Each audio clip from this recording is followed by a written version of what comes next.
નમસ્કાર, નિર્માણ ન્યૂઝની વિશેષ રજૂઆત ઝીરો કાર્યક્રમ સાથે હું છું યજ્ઞ ત્રિવેદી। દર્શક મિત્રો, સ્થાનિક સ્વરાજની ચૂંટણીની તારીખો જાહેર થઈ ગઈ છે। 26મી માર્ચે ચૂંટણી અને પરિણામ 28મી જે એપ્રિલે, અને તેમાં પણ જ્યારે આ જાહેરાત તો થઈ ગઈ છે, પણ તેની સાથે પક્ષો કેટલા તૈયાર છે, અને તેમાં પણ પક્ષની તૈયારી એટલે માત્ર સેન્સ લેવાની પ્રક્રિયા નહીં, પરંતુ વિકાસના મુદ્દા અત્યારે તો જાહેર જનતા સુધી પહોંચાડે કે નહીં, अन्य कया कया प्रजालक्षी अत्यारे तो मुद्दाओं छे जे जाहिर जनता ने क्या खबर है पण अत्यारे तो ते जोई शकता नथी, અને તેની સાથે અન્ય કઈ બાબતો અત્યારે પહોંચાડવી જરૂરી છે તે ક્યાંક અત્યારે જાણવાનો પ્રયત્ન અત્યારે તો રાજકીય પક્ષો પણ કરે છે અને તમામ લોકો પણ કરે છે।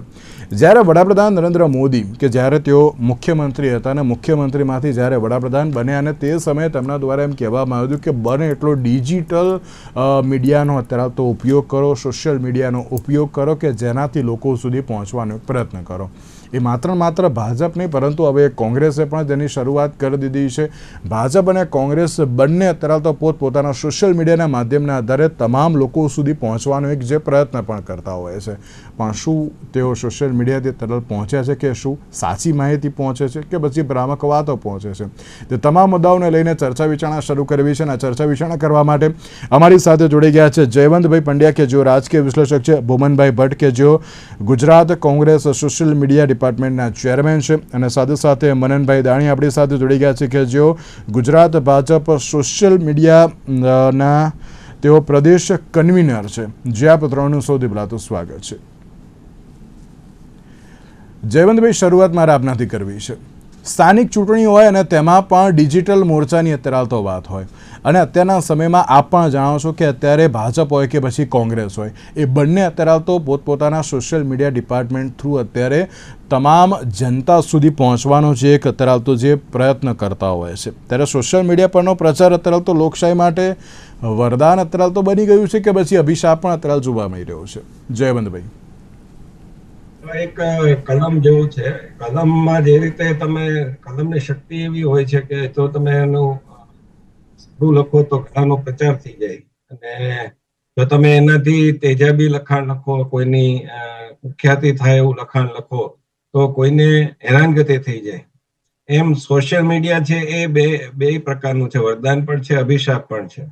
આજે આપણે જાણીએ છીએ કે સોશિયલ મીડિયા થકી ઘણા લોકો છે એના પ્રચાર છે, પ્રસાર છે, આપણે ઘણા લોકોને પહેલા જાણતા નહોતા, એવી બધી વ્યક્તિઓ હવે આપણા માટે જાણીતી છે। ઘણા લોકોને વિચારો આપણને નહોતી ખબર, એ વિચારો હવે આપણને ખબર છે, અને એ જ રીતે રીલ જે બનાવવામાં આવે છે, પોડકાસ્ટ કરવામાં આવે છે, એના લીધે અથવા તો લખાણ દ્વારા જે કંઈ મૂકવામાં આવે છે એના લીધે આપણને અનેક વિષયોનું જ્ઞાન મળે છે, મનોરંજન પણ મળે છે। એટલે આ છે અભિશાપ પણ છે અને વરદાન પણ છે, પરંતુ એનો તમે કઈ રીતે ઉપયોગ કરો છો। જો તમે એનો પોઝિટિવ ઉપયોગ કરો તો તમે તમારી વાતને સારી રીતે પહોંચાડી શકો છો। જો તમે એનો નેગેટિવ ઉપયોગ કરો, કોઈની પોતાની લીટી લાંબી કરવાને બદલે સામેવાળાની લીટી ટૂંકી કરવાનો પ્રયત્ન કરવા જાઓ તો એ નેગેટિવ પણ તમારા પર બૂમરેંગ સાબિત થઈ શકે છે।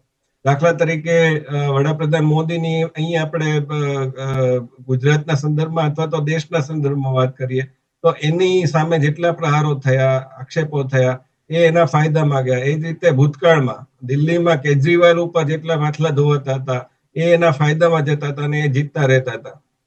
આ પ્રકારે રાહુલ ગાંધીનું પણ ક્યાંક એવું થાય છે કે રાહુલ ગાંધીની ગયા વખતે તમે જુઓ તો કોંગ્રેસની બેઠક છે એ 99 બેઠક થઈ ગઈ, પહેલા કરતા વધી। તો એ પ્રકારે તમે તમારી વાતને સારી રીતે રજૂ કરો, અને સામેવાળાની જે કંઈ ટીકાત્મક બાબત હોય એને ટીકા અવશ્ય કરો કે ભાઈ આ ખોટું છે, પણ તમે એને મજાકનું પાત્ર બનાવી દો, તમે એને એડિટ કરીને મૂકો, તમે એઆઈ દ્વારા કંઈ ન હોય એવું મૂકો, તમે એના સગાવાલા ઉપર, જેમ કે વડાપ્રધાન મોદીની માતાનો વિડીયો છે એ એઆઈ થી જનરેટ કરીને મૂકવામાં આવ્યો હતો, એની માતા ઉપર પ્રહાર કરવામાં આવે છે।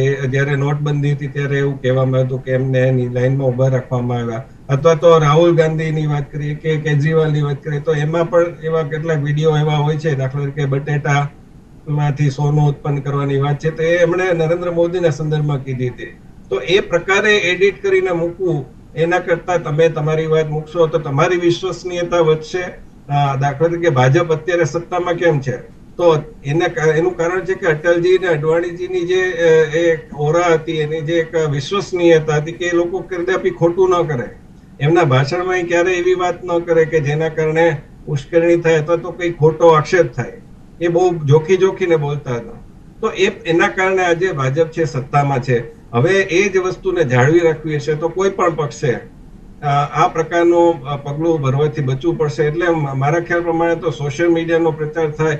આપણને 24 કલાક, હવે એમ કહીએ આપણે તો ખોટું નથી કે હવે 24 કલાક ચૂંટણી પ્રચાર ચાલે છે. દરેક પક્ષ છે પોતાની વાત છે મૂકે છે, સામેવાળાની વાતને ઉઘાડી પાડે છે. એટલે આ માત્ર ચૂંટણી સમયે થતું ઘટનાક્રમ નથી, આ 24 કલાક ચાલતો ઘટનાક્રમ છે. જી બિલકુલ. ભૂમનભાઈ, એક બાજુ જ્યારે ગુજરાત કોંગ્રેસની વાત કરવામાં આવે તો ગુજરાત કોંગ્રેસનો સોશિયલ મીડિયા ડિપાર્ટમેન્ટ, આ તો સ્થાનિક સ્વરાજની ચૂંટણી છે, ચલો વિધાનસભાની હોય કે પછી લોકસભાની હોય, તેમાં કોઈ અન્ય મુદ્દાઓ જોવા મળતા હોય છે, એટલે કે જેમાં પછી ટ્રિપલ તલાક હોય કે પછી રામ મંદિર, બધા અત્યારે તો મુદ્દાઓ જોવા મળતા હોય છે.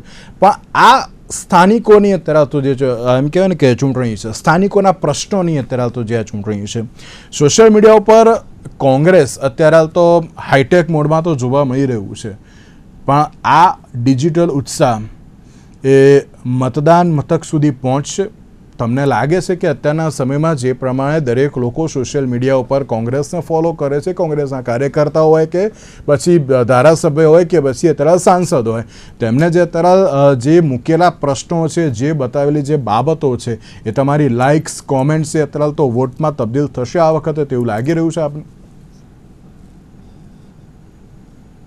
યજ્ઞભાઈ, જયવંતભાઈ, મનનભાઈ, અને જે વાત જયવંતભાઈએ કરી એને હું બિલકુલ સ્વીકારું છું. અને વાતને આગળ વધારતા તમે જે પ્રશ્ન મને પૂછ્યો એની અંદર હું સૌથી પહેલા તો એવું કહીશ યજ્ઞભાઈ કે મારી સમજમાં આજે કોઈ પણ ચૂંટણી એ જયારે ગ્રાઉન્ડ ઉપર લડાય છે, મતદાન મથક સુધી જયારે મતદાર પહોંચે છે, એની પહેલા તમામ ચૂંટણીઓ આજના જમાનામાં, આજના પરિપ્રેક્ષમાં એ પહેલા સોશિયલ મીડિયા પર લડાતી હોય છે. એ ચૂંટણી ઓલરેડી સોશિયલ મીડિયા પર જયારે લડાઈ જતી હોય છે, પછી જઈને મતદાન મથક ઉપર પહોંચતી હોય છે. એટલે આજના પરિપ્રેક્ષમાં મારી દ્રષ્ટિએ કોઈ પૂછે તો સોશિયલ મીડિયા એ સૌથી મહત્વનું પાસું છે કોઈ પણ પાર્ટી માટે કે કોઈ પણ વિચારધારા માટે. માણસ જયારે મતદાન કરવા જાય છે એની પહેલા સોશિયલ મીડિયાના મારફતથી ઘણી બધી ઇન્ફોર્મેશન એકત્રિત કરી લેતા હોય છે, પોતાનું મન બનાવી લેતા હોય છે, અને પછી જયારે એ મતદાન મથક પર જતા હોય છે.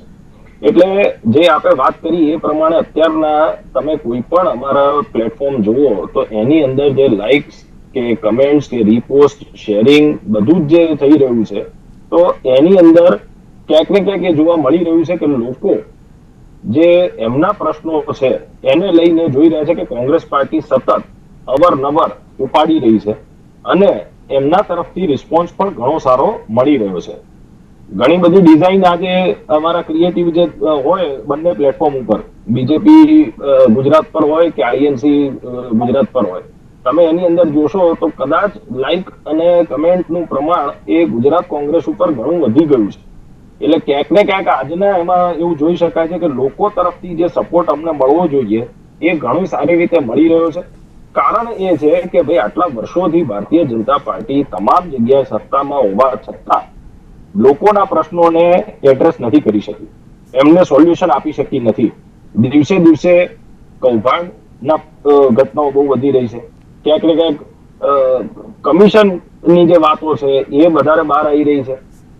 ક્યાંક ને ક્યાંક જે કોઈ કોન્ટ્રાક્ટરો હોય કે જે કોઈ આગળ કામ લેતા હોય એ બધા કમિશન આપી સેટિંગ કરી કમલમના જે અધિકાર, જે જવાબદાર લોકો કહેવાય, નેતાઓ કહેવાય, એની સાથે સાઠગાંઠમાં હોય એવું પણ વારે વારે બહાર આવી રહ્યું છે. એટલે લોકોનો ભરોસો ક્યાંક ને ક્યાંક ભારતીય જનતા પાર્ટી પરથી ઉઠી રહ્યો છે, અને એ મતદાનમાં પણ આ વખતે આપણને બધાને જોવા પણ મળશે. કોર્પોરેશન ની વાત હોય તો વર્ષોથી ભારતીય જનતા પાર્ટી સત્તામાં છે, ગુજરાતની વાત હોય તો પણ આટલા વર્ષોથી સત્તામાં છે, રાષ્ટ્રીય કક્ષાએ પણ આજે લોકો સત્તામાં છે, પણ જે વસ્તુના સોલ્યુશન આવવા જોઈએ એ આવતા નથી. જે બેઝિક મુદ્દા, આજે ગટર, પાણી, લાઇટની વાત કરીએ, સ્થાનિક સ્વરાજની ચૂંટણી છે તો રોડ રસ્તાની કેટલી હાલત સારી છે આપણે સૌ જાણીએ છીએ. એના ઉપર વારે વારે રિસર્ફેસિંગ કરી અને કયા સિચ્યુએશન પર આપણે લોકો આવી જઈએ છીએ, કયા ગજાનું કરપ્શન એમાં થાય છે એ પણ આપણે જોવા મળતું હોય છે. આજે બેઝિક કોર્પોરેશનની સ્કૂલોની વાત કરીએ તો એનું પ્રમાણ વધવાની જગ્યાએ એ ઘટી રહ્યું છે. કોર્પોરેશનની સ્કૂલો દિવસે દિવસે ઓછી થઈ રહી છે, બંધ થઈ રહી છે. જ્યારે વસ્તી આટલી વધી રહી હોય એની સામે આ તમામ વ્યવસ્થા વધવી જોઈએ એની જગ્યાએ ઘટી રહી છે. અને અનેક મુદ્દાઓ છે. તમે નાનામાં નાના કોઈ પણ કોર્પોરેશન લઈ લો તો એની અંદર કૌભાંડ ને માત્ર કૌભાંડ જ બહાર આવે છે. અને જે જનરલ લોકોના પ્રશ્નોને આપણે વાચા આપવાની હોય, એડ્રેસ કરવાના હોય, એમાંથી કશું જ કામ થઈ રહ્યું નથી. બિલકુલ. મનનભાઈ, હજુ તો પેલું એમ કહેવાય ને કે ઇલેક્શનની ડેટ જાહેર થઈ છે એની પહેલાં ભુવનભાઈએ ક્યાંક થોડું ઘણું તો રિઝલ્ટ જાહેર કર્યું હોય તે પ્રમાણેની પરિસ્થિતિ છે અને તેમણે કહ્યું કે આ સોશિયલ મીડિયા ઉપર ભારતીય જનતા પાર્ટી કરતાં કોંગ્રેસના જે પણ પ્લેટફોર્મ છે સોશિયલ મીડિયાને એમાં લાઇક્સ એન્ડ કોમેન્ટ્સમાં તરત જે વધારો થઈ રહ્યો છે એટલે કે જાહેર જનતા એમની સાથે છે. મનનભાઈ, ભારતીય જનતા પાર્ટીની વાત કે 24/7 અને 365 ડેઝ તમે તો બધા ઇલેક્શન મોડમાં જ હો છો. અડધી રાત્રે ઉઠાડીને તમને કે ના ઇલેક્શન કેમ્પેન કરવાનું છે તો એ પણ અત્યારે તો જે સ્ટાર્ટ થઈ જતું હોય છે. મજબૂત આઈટી સેલ છે. તો આ વખતે શું વિકાસના મુદ્દે જે ચૂંટણી લડવામાં આવશે કે પછી અત્યારે હાલ તો જે માત્ર ડિજિટલ પાવરના આધારે જ અત્યારે તો ચૂંટણી લડવામાં આવશે? કારણ કે ડિજિટલ આધારની જો વાત કરવામાં આવે તો તેમાં ભુવનભાઈએ તો કહી દીધું કે ના અમે અત્યારે હાલ થોડાક વધારે મજબૂત છીએ. મનનભાઈ, આપણા ત્યાં ગુજરાતીમાં એક કહેવત છે કે ગરજતા વાદળ વરસતા નથી. એટલે જ્યારે સ્થાનિક સ્વરાજની ચૂંટણી આગળ યોજાવા જઈ રહી છે ત્યારે ભુવનભાઈ જે રીતે ગરજી રહ્યા છે મને પૂરતો વિશ્વાસ છે કે કોંગ્રેસની આદત પ્રમાણે એ વરસવાના નથી. જ્યાં સુધી ભારતીય જનતા પાર્ટીની વાત કરીએ તો ભારતીય જનતા પાર્ટી આપે કહ્યું એ પ્રમાણે 24 કલાક 365 દિવસ ઇલેક્શનના મૂડમાં હોય છે. અને ભારતીય જનતા પાર્ટી એ ખાલી આઈટી સેલ નહીં પરંતુ ભારતીય જનતા પાર્ટીનો દરેક કાર્યકર્તા પોતાના બૂથથી લઈ અને પ્રદેશ સ્તર સુધી એ સોશિયલ મીડિયામાં એક્ટિવ હોય છે. આજુબાજુના લોકો, લાગતા વળગતા લોકો સાથે જોડાયેલો રહે છે. એ જમીની સ્તર હોય કે સોશિયલ મીડિયાના સ્તર પર હોય, લોકો સાથે સતત સંપર્કમાં રહે છે. અને સતત સંપર્કમાં રહેવાના કારણે ભારતીય જનતા પાર્ટીનું ડિજિટલ જે માધ્યમો છે એ પછી ઘણી બધી એપ્લિકેશન્સ આપણે બોલી શકીએ, ફેસબુક, ઇન્સ્ટાગ્રામ, ટ્વિટર, વોટ્સઅપ થી લઈને ખૂબ બધી એપ્લિકેશન્સ, એ બધા જ ઉપર ભારતીય જનતા પાર્ટીનો કાર્યકર્તા પણ એક્ટિવ હોય છે અને ભારતીય જનતા પાર્ટી પોતે પણ એટલી જ એક્ટિવ થઈને કામ કરતી હોય છે. બીજું, જ્યાં સુધી આપે ચૂંટણીની વાત કરી ત્યાં સુધી હું આપને યજ્ઞભાઈ જણાવી દઉં, ભારતીય જનતા પાર્ટી એ કોઈ પણ પ્રકારના નેગેટિવ નેરેટિવમાં નથી પડતી.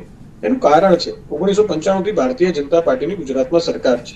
1995 થી લઈને આજે 2026 લગભગ 30 વર્ષથી ભારતીય જનતા પાર્ટીમાં ગુજરાતમાં ભારતીય જનતા પાર્ટીની સરકાર હોવાના લીધે પ્રજાલક્ષી કામોનો એટલો મોટો ખજાનો અમારી પાસે છે, એટલો બધો કન્ટેન્ટ અમારી પાસે છે, એટલું બધું મટીરિયલ અમારી પાસે છે કે હું એવું માનું કે આખું વર્ષ રોજ 10 વસ્તુઓ, 25 વસ્તુઓ, 50 વસ્તુઓ અલગ અલગ ચલાવું તો એક વર્ષ આખું ઓછું પડે એટલા કામો પ્રજાલક્ષી સેવા દ્વારા જે સત્તા અમે મેળવી છે એના માધ્યમથી લોકો માટે કરેલા છે. એટલે ભારતીય જનતા પાર્ટીને કશું નેગેટિવ કરવાની જરૂર નથી પડતી. ભારતીય જનતા પાર્ટી પોતાના રાષ્ટ્રવાદ અને વિકાસવાદના મંત્રને લઈને ચાલનારી પાર્ટી છે. બીજું, ત્રીજી વાત, ભુવનભાઈએ એવું કીધું કે સ્કૂલો બંધ થાય છે, નામ છે ને સ્વાસ્થ્યની સુવિધાઓ, તો મારે ખાલી બે વસ્તુઓ ભુવનભાઈને અને આપણા માધ્યમથી જે લોકો નિર્માણ ટીવીની આ ડિબેટ જોઈ રહ્યા છે એમને મારે લોકોને કહેવું છે. એક વાત, આખા દેશમાં લગભગ 60 થી 65% કરતા વધારે લોકો પાસે આયુષ્યમાન કાર્ડ છે અને એમને 5 લાખ રૂપિયાની સ્વાસ્થ્યની સારવાર એ કેન્દ્ર સરકારની આ યોજનાથી મળે છે. ગુજરાત રાજ્ય એક એવું રાજ્ય છે જેમાં 5 લાખ કેન્દ્રની સારવાર અને 5 લાખ રાજ્ય પોતાની રીતે સારવાર માટે એમાં એડ ઓન કરે છે. એટલે ગુજરાતના દરેક આયુષ્યમાન કાર્ડ ધારકને 10 લાખ રૂપિયા સુધીની સ્વાસ્થ્ય સુવિધાઓ મળે છે. યજ્ઞભાઈ, તમને જાણીને નવાઈ લાગશે, આ આંકડા બહુ સ્પષ્ટ છે. આ આંકડા એ વેરીફાઈડ છે અને આ આંકડા હું તમારી સમક્ષ આજે રજૂ કરું છું. 6 કરોડ ગુજરાતીઓમાંથી 3.5 કરોડ ગુજરાતીઓ જોડે આયુષ્યમાન કાર્ડ છે. એ 3.5 કરોડ ગુજરાતીઓમાંથી 70 લાખ ગુજરાતીઓ આજ દિન આપણે જ્યારે ડિબેટમાં વાત કરી રહ્યા છે ત્યારે 70 લાખ આયુષ્યમાન કાર્ડ ધારકો એ પોતાના શરીરમાં કોઈ પણ નાની મોટી સ્વાસ્થ્યની તકલીફ હોય તો આ આયુષ્યમાન કાર્ડના હેઠળ એ ઉપચાર લઈ ચૂક્યા છે. અચ્છા, બીજી વાત, ભૂપેનભાઈની વાતે જે વાત કહી કે શિક્ષણની વાત છે, મારી પાસે વધારે લાંબુ તો મારે, કારણ કે હું તો જઈ શકું છું વિવરણમાં, પરંતુ ટાઈમ્સ ઓફ ઇન્ડિયાનો જે એક આર્ટિકલ છે જે હું તમારા માધ્યમથી હું દર્શકોને બતાવવા માંગુ છું. ગુજરાતની અમદાવાદ મ્યુનિસિપલ કોર્પોરેશનની શાળાઓમાં ઇંગ્લિશ મીડિયમ એડમિશન્સની સીટો જે પ્રમાણેની માંગ ઊભી થઈ છે એ પ્રમાણેની માંગ ખૂટે એ પ્રમાણેના લાઈનના પણ દ્રશ્યો છે અને સ્કૂલો ઓછી પડી રહી છે. એટલું બધું સારું શિક્ષણની સુવિધા municipal corporation, Surat municipal corporation, Vadodara municipal corporation, એક જ મિનિટ જગન્નાભાઈ, આ બધી જ કોર્પોરેશનો આપી રહી છે.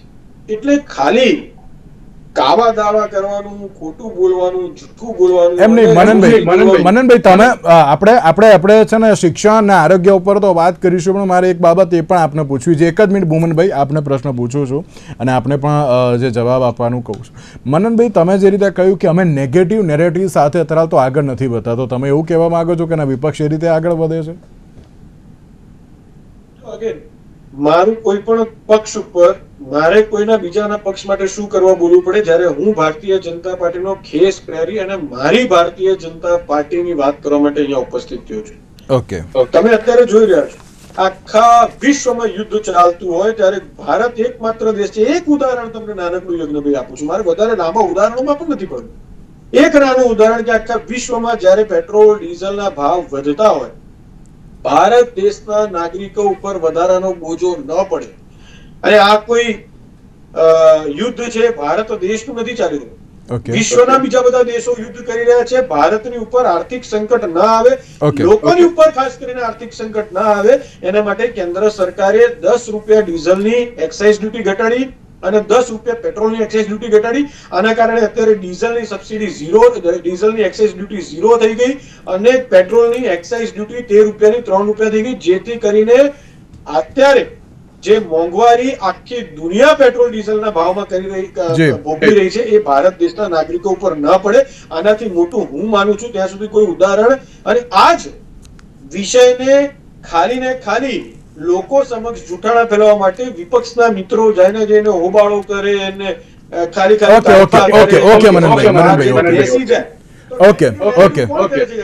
ઓકે ભૂમનભાઈ, જે પ્રમાણે મનનભાઈ કહી રહ્યા છે કે ના અમે પ્રજાલક્ષી મુદ્દાને લઈ જઈએ છીએ, અમારે કોઈ નેગેટિવ નેરેટિવની સાથે આગળ નથી વધવું, કારણ કે અમારી પાસે વિકાસના મુદ્દાઓ છે તો અમે એ જ પ્રમાણે તરફ તો આગળ વધી રહ્યા છે અને એ જ વસ્તુ લોકોને પણ અમે દેખાડી રહ્યા છીએ. ભૂમનભાઈ. યમરાભાઈ, સૌથી પહેલા તો સાથી મિત્ર મનનભાઈએ જેમ વાત કરી, એમણે ટાઈમ્સ ઓફ ઇન્ડિયાનો આર્ટિકલ કદાચ બતાવ્યો, બીજું બધું એમને થોડીક વાત કરી આયુષ્માન કાર્ડની બધી. હું 2-3 પ્રશ્ન પૂછીશ, એનો મને જો જવાબ આપો તો બહુ સારું રહેશે ને આપણા માધ્યમથી પ્રજાને પણ એ વસ્તુની જાણકારી મળશે. સૌથી પહેલા આપણે આ બધી જ જગ્યાએ કોર્પોરેશનમાં એમની સરકાર છે, તો રાજકોટની અંદર જે અગ્નિકાંડ થયો એના વિશે જવાબ આપવો જોઈએ, એના વિશેના પણ આર્ટિકલની રીતે બતાવવું જોઈએ કે ક્યાં ક્યાં કોર્પોરેશનમાં નિષ્ફળતા ગઈ. વડોદરા જેવા મહાનગરની અંદર જ્યારે લોકો ડૂબીને મરી જાય છે ત્યારે પણ કોર્પોરેશનની ક્યાં ક્યાં બેદરકારી રહી એના વિશે વાત કરવી જોઈએ. મોરબી જેવી જગ્યાએ બી જ્યાં પુલ પડી જાય છે એના વિશેની પણ વાત કરવી જોઈએ. આજે અમદાવાદ જેવી જગ્યા જ્યાં હાટકેશ્વરનો બ્રિજ હોય, બીજા બધા અન્ય જગ્યા હોય, એ બધા જે બ્રિજો પડી જાય છે એના વિશેની વાત કરવી જોઈએ. સ્થાનિક સ્વરાજની ચૂંટણીની આપણે વાત કરતા હોઈએ તો આ તમામ વસ્તુઓને આપણે એને વાચા આપીએ અને એની વાત કરવી જોઈએ કે ભાઈ આ બધી જગ્યાએ કયા ગજાનું કરપ્શન, કૌભાંડ, એ તમામ વસ્તુ વર્ષોથી ચાલી રહી છે, તો એના વિશે વાત કરવી જોઈએ.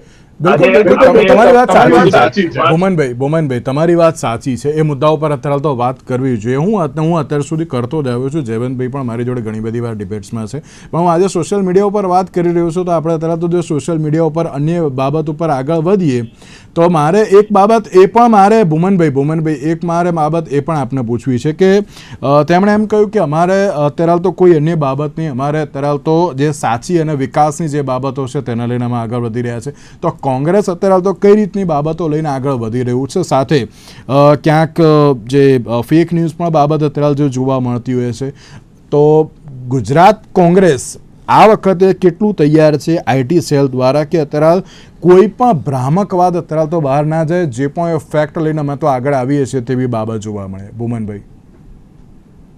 યજ્ઞભાઈ, કોઈ પણ પક્ષ, હું જ્યાં સુધી એવું માનું છું, એ કોઈ પણ રાષ્ટ્રીય પક્ષ હોય કે રાજકીય પક્ષ હોય, એ જવાબદાર રીતે જ કોઈ ભ્રમક વાતો ના ફેલાવે અને એ પોતાને ઓફિશિયલ હેન્ડલ પરથી એવી કોઈ વસ્તુ નથી જ મૂકતું હતું, એ હું ચોક્કસપણે કહીશ તમને.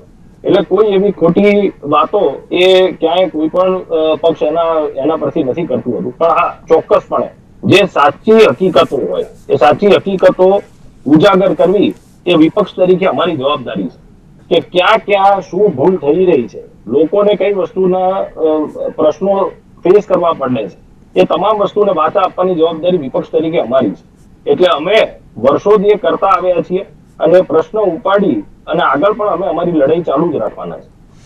બિલકુલ. એક બાજુ જી મનનભાઈ, આપને કંઈ કહેવું છે, પણ સાથે મારી એક બાબત એ પણ આપને પૂછવી છે કે ક્યાંક એવી પણ બાબત જે જોવા મળી રહી છે કે ભાજપ દ્વારા દર વખતે વિપક્ષ ઉપર એક આક્ષેપ કરવામાં આવે છે કે ના, આ પ્રકારની જે ભ્રામક વાતો એ વિપક્ષ અત્યારે તો કરી રહ્યું છે. ભૂમનભાઈ તો ના કહી રહ્યા છે કે અમે અત્યારે સોશિયલ મીડિયા ઉપર એવું કંઈ પણ અત્યારે તો મૂકતા નથી. મનનભાઈ. મારા જીવનમાં, મારા રાજનીતિક, મારા ઇતિહાસમાં, મારા કેરિયરમાં હું કોઈ પણ વસ્તુ છે ને કોઈ પણ પ્રૂફ વગર નથી બોલતો. હું આ તમારી સમક્ષ અત્યારે ફોન પર 1 જ મિનિટ, તમને દેખાઈ થતું હશે, કોંગ્રેસની એક ભ્રામક વાત ફેલાવતી ટ્વીટ છે જેને રેલવે ડિપાર્ટમેન્ટે પોતે એ ફેક્ટ ચેક કરેલું છે. શું ખોટું છે? એમને એવું કહ્યું કે ઓફિશિયલ એકાઉન્ટથી કોંગ્રેસ આવી કોઈ ભ્રામકતા ફેલાવતી નથી, કોઈ ખોટું બોલતું નથી, કંઈ કશું કહેતું નથી. આ ઓફિશિયલ ફેક્ટ ચેક પીઆઈબી એ કરેલું છે અને એમાં નીચે કોંગ્રેસે official Congress India, INC India એ ટ્વીટ કરેલી છે 24 તારીખની, અને એનું 24 તારીખે રેલવે ડિપાર્ટમેન્ટે આપેલું એનું ફેક્ટ ચેક છે. એટલે મારે બીજા વિષયમાં નથી પડવું. અગેન, હું મારી પાર્ટીની વાત કરવા આવ્યો છું, મારા ભારતીય જનતા પાર્ટીની વાત કરવા છું, ત્યારે ખોટું બોલવું અને જોશથી બોલવું એ કોંગ્રેસનો સ્વભાવ પહેલેથી રહ્યો છે. અને હું આવા એક નહીં, આવા 10 ઉદાહરણ યજ્ઞભાઈ તમારી સમક્ષ મૂકી શકું છું કે કોંગ્રેસનું કરણી અને કથનીમાં ફરક છે. કોંગ્રેસ કરે કંઈ, બોલે કંઈ અને લોકોને દેખાડે કંઈ, અને એકચ્યુઅલ એમના મનમાં શું હોય એમને કયું ભ્રામક વાતો તમે વાંચશો તો તમને ખ્યાલ આવશે કે કેટલું લોકોના મગજમાં ભ્રમણા ફેલાય એના માટે બી ચિંતા કરેલી છે. ઓકે, ભૂમનભાઈ આપ શું કહેશો તેને લઈને? જી. આપણે જે આટલા વર્ષોથી સત્તામાં છીએ તો આપણે જે મુદ્દાની વાત છે એને છોડીને બીજી વાતો પર જઈએ જેવું ક્યાંક ને ક્યાંક મને લાગી રહ્યું છે.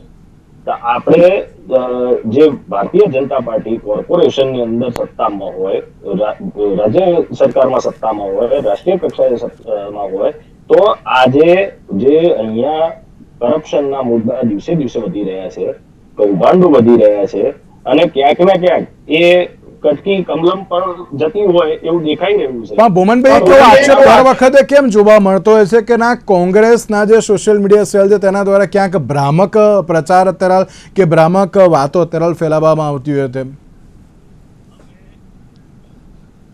પૂર્વક જે સાચી વાત છે એ જ મુકતા હોઈએ છીએ. પ્રજાને લક્ષીને જે મુદ્દાઓ સ્પર્શતા હોય એને ઉજાગર કરતા અને અમારા ઓફિશિયલ હેન્ડલ થી જે સત્ય છે એને જ આગળ વધારતા હોઈએ. કોઈકને પરસેપ્શન એવું હોય કે એના માટેનો ઉપાય અમારી જોડે નથી, પણ અમે અમારી તટસ્થતાપૂર્વક જે સાચી વાત છે એ મૂકતા હોઈએ અને પ્રજાના પ્રશ્નોને વાચા આપતા હોઈએ. ઓકે. જયવંતભાઈ, મારે આપને સવાલ કરવો છે કે અત્યારે જે પ્રમાણે ક્યાંક નેગેટિવ નેરેટિવ્સની પણ વાત જોવા મળી અને અન્ય એવી બાબતો પણ જોવા મળી. વિરોધી ઉમેદવારની જૂની ભૂલો, વાયરલ વિડીયો શોધીને ક્યાંક અત્યારે ટ્રોલ કરવામાં આવતા હોય. શું કોઈ એક પક્ષની વાત નથી, આ બધી ઘણી બધી વાત જે ઘણા પક્ષ દ્વારા જે થતું હોય છે, તો અત્યારે તે કેટલું યોગ્ય? અને સાથે સાથે ફેસબુક, વોટ્સએપ, ઇન્સ્ટાગ્રામ આ પ્રકારના જે સોશિયલ મીડિયા પ્લેટફોર્મ્સ છે તે ઉમેદવારનું ભવિષ્ય અત્યારે તો કઈ રીતે નક્કી કરશે અત્યારના સમયમાં? શું સ્થાનિક સ્વરાજની ચૂંટણીમાં સોશિયલ મીડિયા એ અત્યારે તો કિંગ મેકર બનશે કે કેમ?